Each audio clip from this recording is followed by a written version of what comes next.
This was totally new to us. I helped my uncles on farms when I was a kid. And I never thought I would own a farm, ever. Never thought we would own something like this.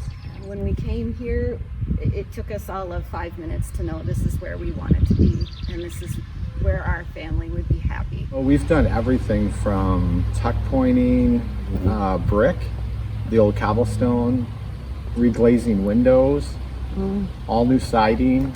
So I like it when I'll sneak up the stairs before people, and when they come up the stairs and they turn, and their eyes go to the top of the building, which is about 35 feet up, and they just go, wow.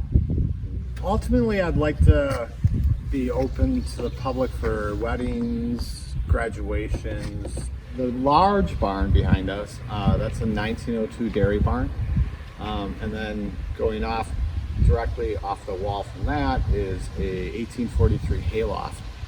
So our main house, the milk house, and our hayloft are the oldest buildings on the property.